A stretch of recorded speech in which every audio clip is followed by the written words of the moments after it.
Bueno, entonces, continuando con eh, nuestro estudio y habiendo visto la parte introductoria y los libros del Pentateuco, tendríamos que hablar entonces ahora de los libros históricos. Y dentro de esos, pues entonces tenemos el libro de Josué, Jueces, Ruth, el libro de Samuel, el libro de Crónicas, el libro de los Reyes, Esther, Esdras y Nehemías. Nos van a hablar del periodo previo a la monarquía, el exilio y esta etapa pues tan interesante de la historia del pueblo de Israel. Hablemos entonces de Josué, que es uno de los grandes líderes de Israel, cuyo origen pues se remonta a los días de la esclavitud. Josué nació en la esclavitud en Egipto, conoció el ministerio de Moisés.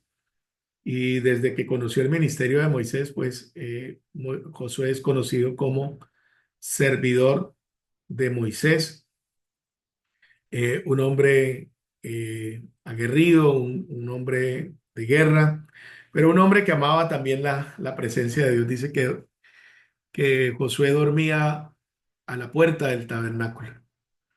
Eh, este hombre fiel, pues es después llamado para servir a Moisés, pelear las batallas de Dios y por último, escogido por parte de Dios para sustituir a Moisés. En el libro que lleva su nombre, pues eh, dedica parte a la elección, al llamado. Ya en el libro de Deuteronomio, pues Moisés lo había ungido, pero después de la muerte de Moisés, pues ya entra a ejercer pues el liderazgo en propiedad y Dios lo anima, le da promesas, le dice que como estuvo con Moisés estará con él, solo que él se guarde de hacer como Moisés, el obedecer a Dios en todo. Viene un gran hecho que es el pueblo cruzando el río Jordán y en ese cruce del río Jordán pues ocurre un milagro y es que las aguas del Jordán se detienen.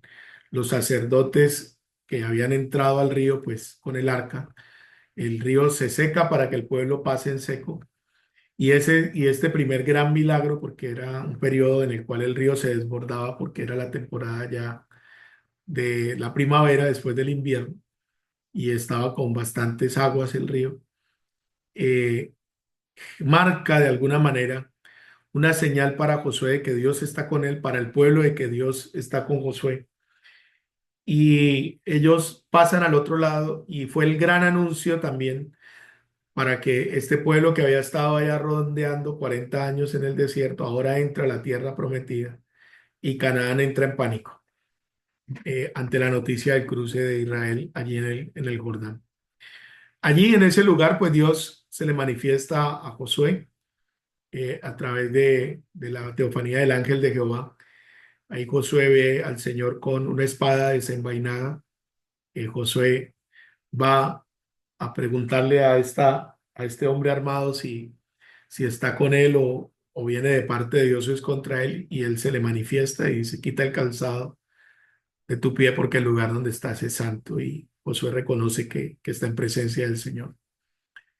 Y ahí Dios pues lo impulsa a la tierra, a la toma de la tierra prometida. Pero ocurre algo tremendo y es que allí el pueblo celebra la Pascua en Gilgal.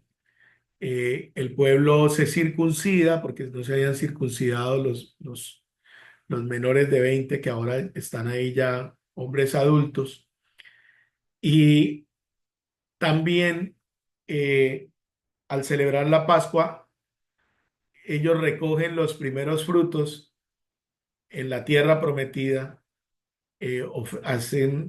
ofrecen las ofrendas de grano que ellos no habían sembrado, eh, y cesa el maná.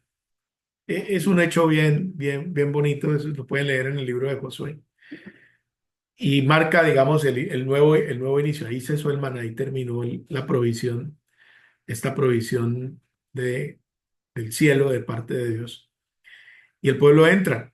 Y hay un proceso de conquista de más o menos unos 25 años y allí 33 reyes fueron derrotados por Josué y Moisés, dos de ellos por Moisés y el resto por parte de Josué. Se reparte y se divide la tierra.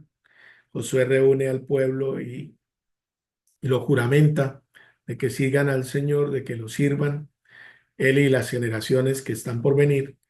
Muere Josué y el sacerdote Eleazar.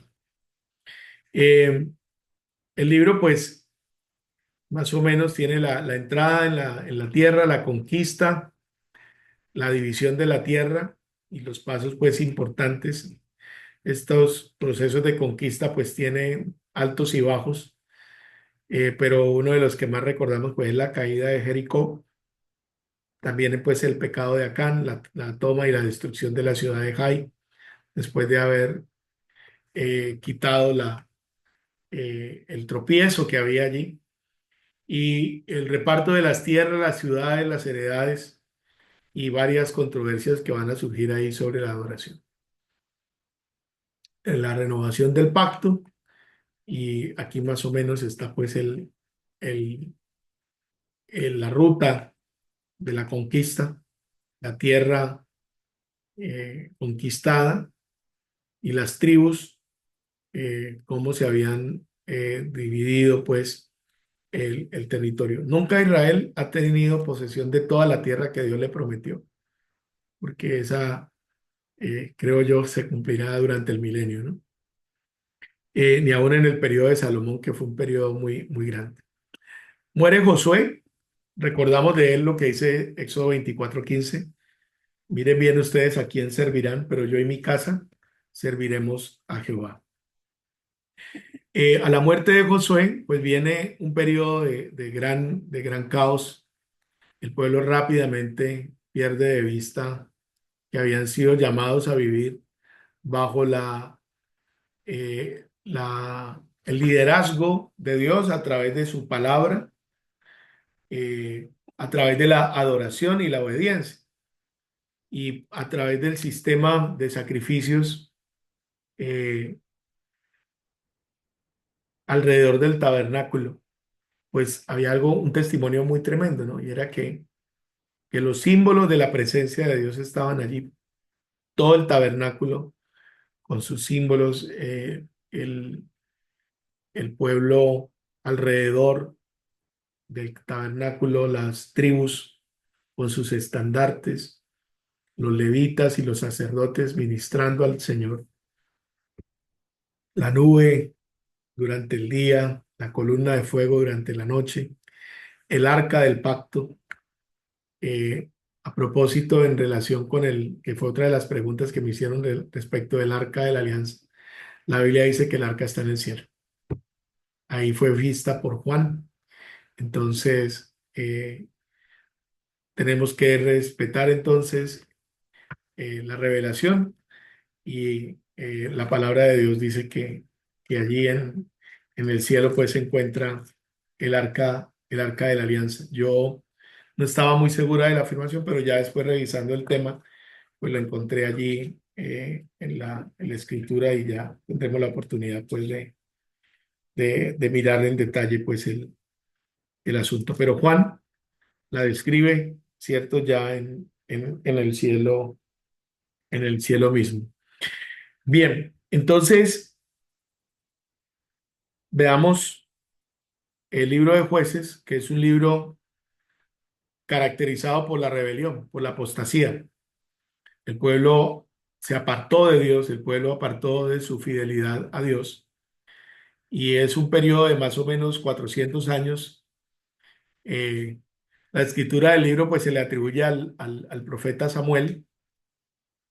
Eh, el sistema de gobierno que Dios había establecido para el pueblo pues era un sistema teocrático, en el cual Dios y su palabra, y a través de todos el pacto, el pueblo debía vivir alrededor de ese llamado.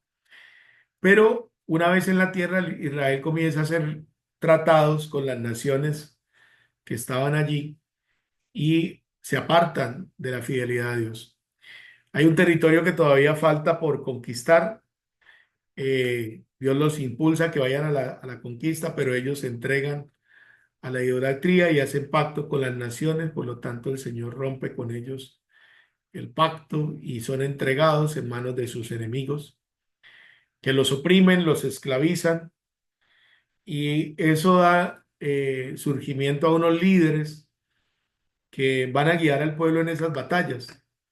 Estos líderes, pues, cada vez que el pueblo clamaba, pues Dios los usaba para traer libertad y tenían periodos de paz, 40, 60, 80 años, mientras vivía el juez, que podría ser de cualquier tribu y es uno de estos caudillos que Dios había levantado para ese propósito. Los jueces no eran extraños a la estructura de Israel, ¿no? Recuerden que cuando está Moisés, Dios le dice a Moisés que establezca jueces por grupos de 50, de 100, que ponga otros sobre miles y las causas difíciles se las lleven a él. Estos eran hombres también llenos del Espíritu Santo. Fue el consejo que Jetro le dio pues a Moisés.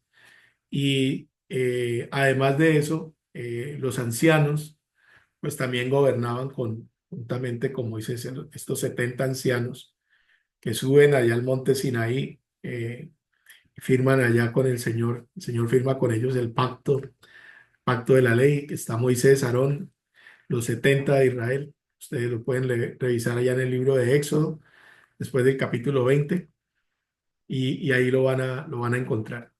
Entonces, el surgimiento de estos jueces ya posteriormente, pues no es tampoco tan extraño, solo que no era el modelo de liderazgo que Dios esperaba para eso. Estos se levantan, la tribu de Dan es la primera que se entrega pues a la idolatría, un becerro que es levantado ya como un altar idolátrico. La tribu de Benjamín comete también actos inmorales y es juzgada, por poco la tribu desaparece ante la vileza que habían cometido. Rápidamente ellos se contaminaron pues de las prácticas de esta tierra que les habían sido advertidas en Levítico 18, 19, 20. Ustedes lo podrán revisar allí. Entonces, eh, la tierra pues fue conquistada, pero faltaba periodo por conquistar. El Señor les dice que no la que van a expulsar lentamente para que no se aumentaran contra ellos las fieras. Entonces, eh, ellos debían continuar con la tarea, no iban a estar ociosos pues ahí en la tierra. En la primera parte, pues entonces el Señor, ante la desobediencia, dice, no expulsaré de la presencia de ustedes esta gente, ellos les harán la vida imposible y sus dioses les serán por trampa. Hay ciclos de pecado, pecado, arrepentimiento. Dios levanta entonces a los jueces. Fueron 13 en total, ahí está el nombre, el listado de ellos. Otoniel, Ahod, Sangar, Débora, Gedeón, Abimelech, Tolá, Jair, Jepté, Itzbán, Elón, Abdón y Sansón, uno de los grandes de estos jueces. Es un periodo caracterizado por la idolatría, por la inmoralidad, y también describe esta frase, dice, en aquella época no había rey en Israel, cada uno hacía lo que bien le parecía mejor. No que no hubiera rey, porque el rey es el Señor, sino que cada uno quería vivir bajo su propio mandato, bajo su propio libreto, bajo su propia ley. No se sujetaron a la ley del Señor, no se sujetaron al Señor, porque el Señor estaba allí presente con ellos. Él había entrado con ellos y había conquistado y había puesto en fuga a todos esos 32 reyes que derrotaron Moisés y Josué para que ellos pudieran tomar la tierra. Eh, y ese periodo pues va a dar paso al final, al último de los jueces, pero en medio de eso pues aparece una historia precisamente en un periodo de esos de hambruna de una mujer llamada Noemi que tiene que huir de Belén. eh, y aparece este libro, el libro de Ruth. que es un relato sobre la genealogía del rey David, eh, y aparece enmarcado durante ese periodo de los jueces. El libro probablemente es escrito por el profeta Samuel. Se habla del desplazamiento de la gente de Belén a Moab. La palabra Belén significa casa de pan y no había pan en la casa de pan, por lo tanto, esta mujer Noemí emigra con sus dos hijos, Malón y Kelión, a Moab. Allá los muchachos se casan con dos jóvenes moabitas, una de esas llamada Ruth, y mueren jóvenes. Entonces las chicas quedan viudas, jóvenes, no han dejado descendencia. Noemí pues sufre un gran dolor, dice que se restableció la economía y volvió a haber pan en Belén y ella decide regresarse a su tierra, a Judá. Y allí Ruth le dice a Noemí que no la deje, que ella quiere irse con ella. Y yo iré donde tú vayas, tu Dios será mi Dios.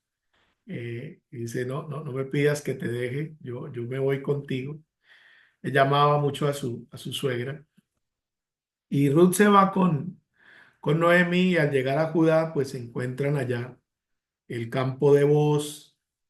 Allí en el campo de Booz, pues ella comienza a recoger junto con Noemí pues las espigas del trigo y hay toda una historia, toda una trama allí, muy interesante porque ella pide que la descendencia, el pariente más cercano, pues le dé descendencia pues a Ruth. Este pariente la rechaza, y ahí vos se enamora, se casa con ella, con Ruth, la moabita, y Ruth pues va a ser familia con vos. Vos eh, engendra a Obed y Obed a Isaí, e Isaí pues es padre del rey David, ¿no? Esa es la historia.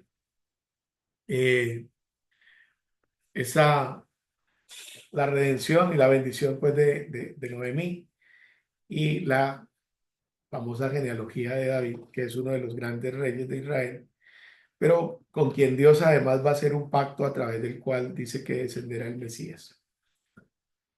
Ahí está pues el periodo y, y da paso al final de ese periodo al surgimiento de el periodo monárquico. Eh, y tenemos entonces el libro de Samuel.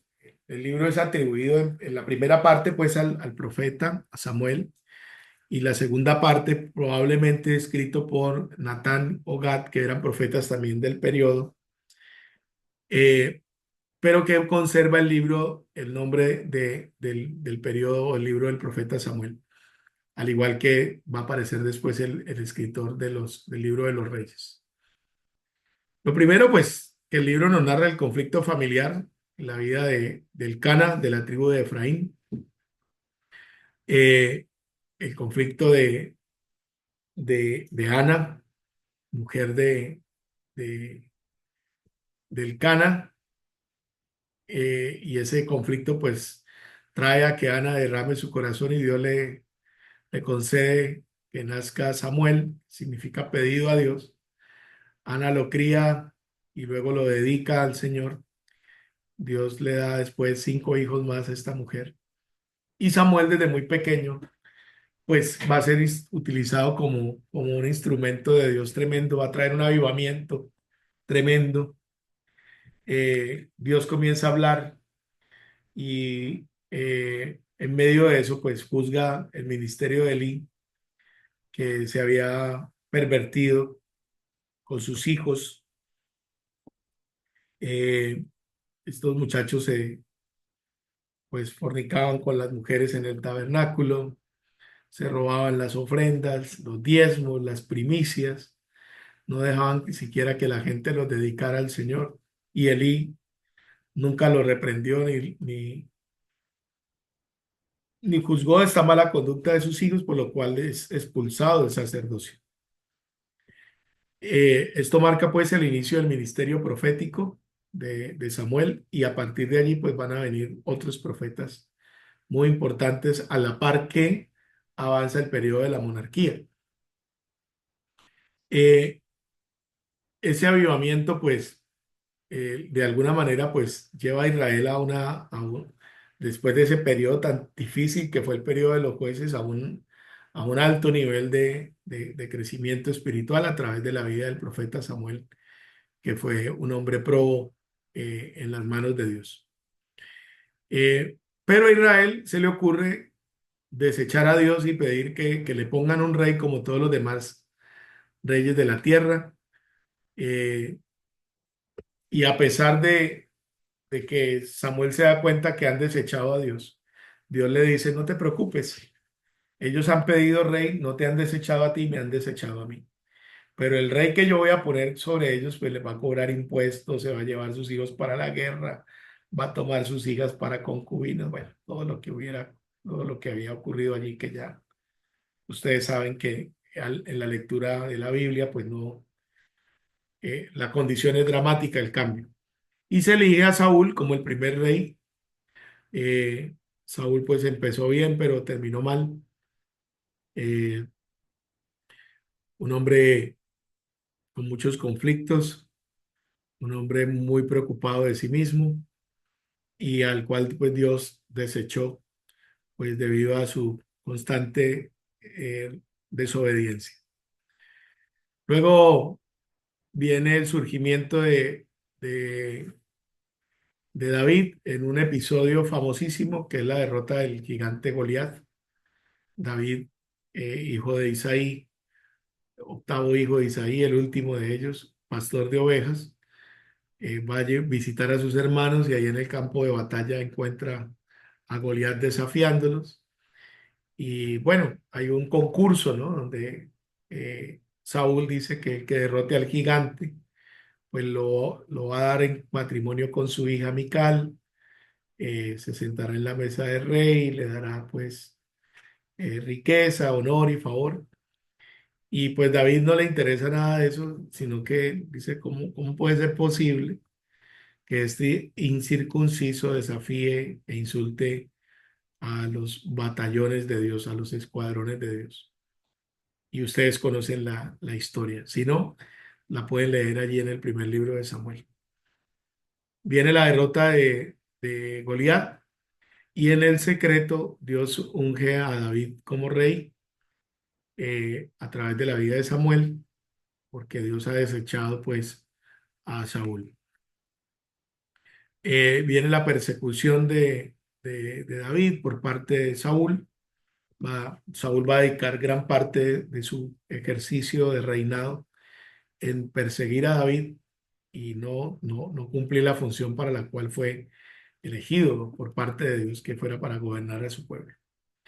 Mueren Saúl y Jonatán y pues da paso pues al segundo libro, que es el libro de Samuel, y se nos narran allí los triunfos de David, el pecado de David con Betsabé, los juicios por el pecado de David, la rebelión de Absalom y unos comentarios acerca del reino de David, pero también la mención del el pacto davídico, donde Dios le dice a David que de su descendencia va a levantar uno que va a ser rey sobre Israel de manera eterna, ¿no? Ahí tenemos entonces un resumen de ese periodo de el libro primero y segundo libro de Samuel. Son 40 años de reinado de Saúl, 40 de David, y luego vendrán otros 40 que serán los de Salomón. Y Salomón pues inaugura otro de los grandes libros que es el libro de los Reyes. El libro de los Reyes en el canon hebreo es un solo libro, lo mismo que el libro de Samuel y el de Crónicas, son un solo libro. Nosotros tenemos división, ¿cierto? Primero y segundo libro, pero son tenidos como un solo libro de esos periodos. Eh, Aquí tenemos que reconocer que no tenemos un autor conocido de esos periodos, porque son periodos donde hay crónicas, hay diferentes fechas en que se plantean. Algunos dicen que fue un escrito durante la cautividad, otros que fue por el profeta Jeremías, pero probablemente la fecha está entre el 600 al 575 antes de Cristo. Es muy común que era llevada a las crónicas, en las crónicas de los reyes, desde muy temprana edad, como mirábamos, Israel ha escrito, y este periodo pues no es ajeno a ese proceso de escritura. En ese primer libro pues se nos narra la elección de Salomón, el ascenso al trono por parte de este rey, la construcción y la dedicación del templo, la apostasía o el apartamiento del rey Salomón de Dios, los adversarios que le surgen, y viene después el reinado de su hijo Roboam, eh, a través o en manos de quien el reino se divide, quedando solamente dos tribus para el reino del sur, porque Dios quiere ser fiel al pacto que le hizo a David. Eh, en el sur, pues están los reyes de Roboam, Josafat, de Roboam a Josafat en Judá y Benjamín, la capital Jerusalén. En el norte están Jeroboam a Ocosías, con 10 tribus, capital en Samaria. Todo esto pues nos va a mostrar todas las dificultades que hubo pues allí en el reino para avanzar en ese proceso de consolidación, eh, y donde sistemáticamente pues Israel se aparta de la voluntad de Dios.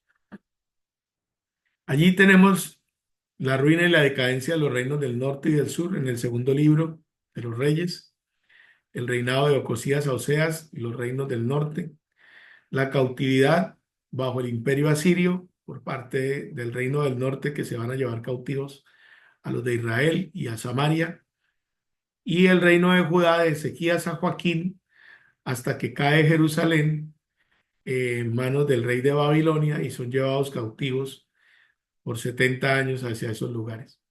En esos periodos, en el periodo de los libros de los reyes, hay grandes profetas como Elías, Eliseo, Mecaías, que no escribieron libros, pero cuyo ministerio profético está allí, lo mismo que otros grandes profetas como Gad, como Natán, que estuvieron durante el periodo del rey David y eh,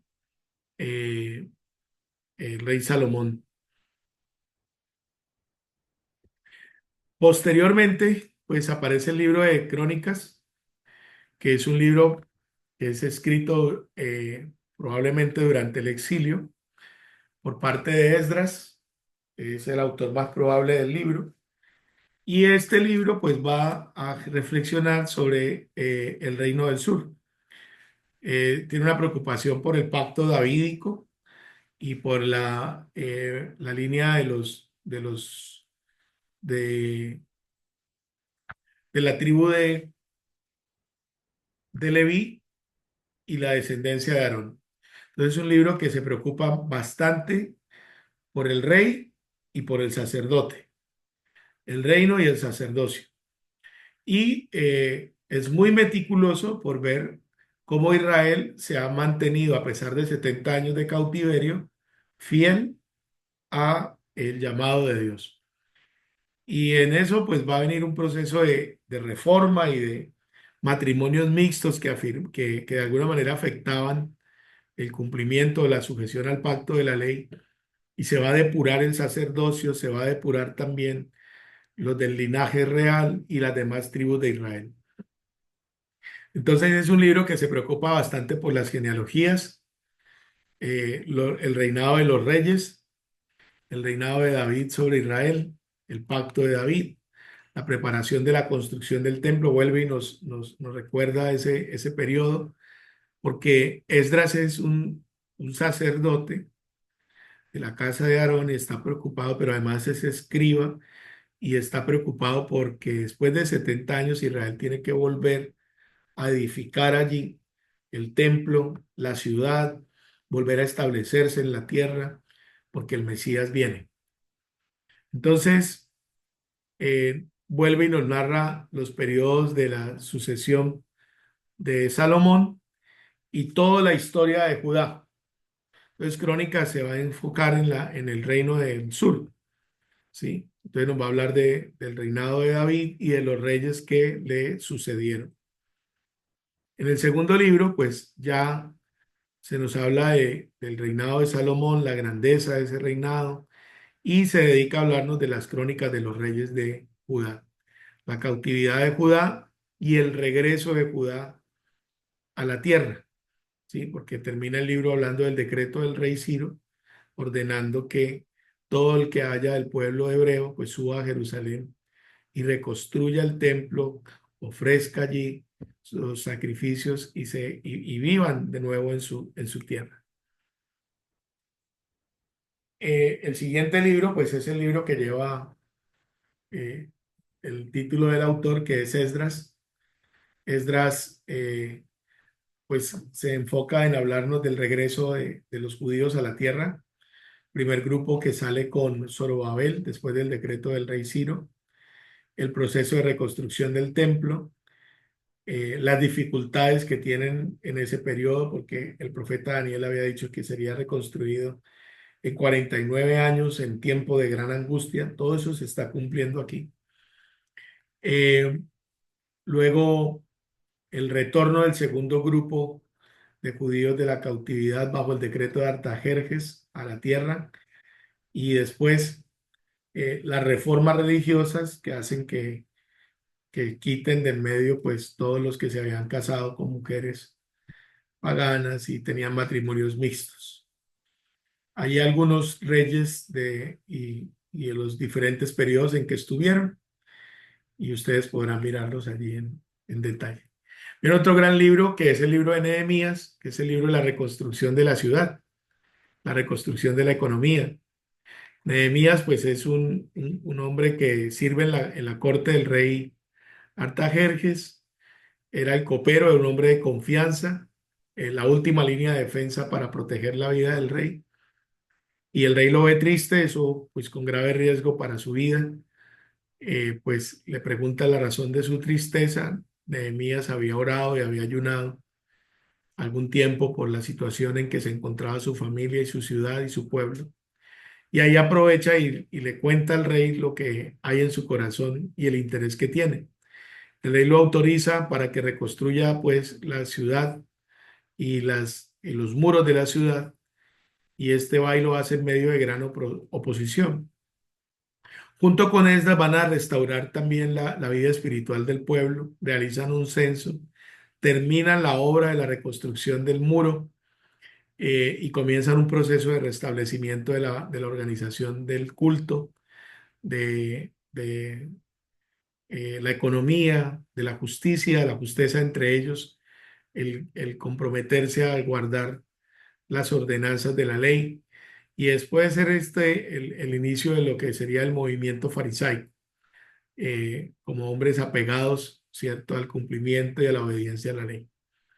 Nehemías es después nombrado gobernador y restaura pues una economía justa y da paso al último de los libros de ese periodo, que será el último grupo que habrá de regresar, el periodo persa. Y aquí pues aparece la historia de una mujer, de una reina llamada Esther, que está dentro del harén del rey de Persia, pero cuyo tío pues es un hombre muy reputado en la corte, muy conocido, y ante el desprecio de la reina Basti, que era la esposa del rey Asuero, pues eh, es elegida una nueva reina, y ahí Esther es escogida. Surge un enemigo llamado Mardoqueo, y este Mardoqueo se propone destruir a los judíos, y hace toda una gran intriga. Afortunadamente, pues la intervención de Mardoqueo y de Esther hacen que todo esto se revierta, y este hombre que era enemigo del pueblo, pues muere en la horca que había preparado para, perdón, muere Amán, perdón, Mardoqueo era el tío de Esther, en la horca que había preparado para Mardoqueo y para todo el pueblo hebreo, quien el rey autoriza que se defienda. Y surge una fiesta que aunque no está entre las del Levítico, pues recuerda ese periodo de la liberación, que es la fiesta de Purim. Los judíos entonces se salvan y pues celebran una fiesta recordando esa liberación. Eh, Hoy Israel está combatiendo también contra los persas. Eh, Irán es Persia y bueno, están las condiciones diferentes, pero allí está todavía gran parte de esa de supervivencia de la nación, porque los propósitos de Dios se han de cumplir. Terminamos allí entonces el periodo de los libros históricos y nos abarcaremos al estudio de los libros poéticos en nuestra próxima y proféticos en nuestro próximo tramo de clase. Nos vemos, que Dios los bendiga. Vamos a la etapa de preguntas.